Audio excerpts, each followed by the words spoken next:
তো বন্ধুরা একটা লাইনার হ্যাক দেখাবো। তো দেখতে পাচ্ছ এখানে আমার স্মোকি আইস করছে। তো আমার খুব ইচ্ছে একটা স্মোকি আইস করা সব সময়, কিন্তু ভালো করে ঠিকঠাকভাবে পারি না। তো আজকে এই হ্যাকটা নিয়ে ট্রাই করতে চাই এবং ঠিকঠাকভাবে হয় কি সেটাই তোমাদের সামনে দেখাবো।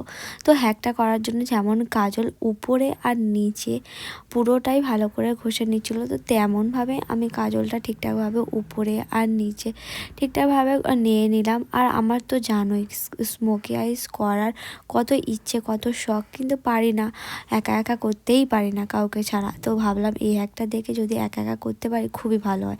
ভালো করে দেওয়ার পর কাজলটা, তো তারপরে যেমন ভিডিওতে দেখালো চোখটা ভালো করে ঘষে নিতে, কিন্তু এ কি স্মোকি আইস কোথায় হলো? স্মোকি আইসের বদলে আমি তো হয়ে গেলাম রাক্ষসী, পুরো ভূত। এ কি হলো আমার? তো বন্ধুরা এটা একদম ফেক, তোমরা অবশ্যই ট্রাই করো না।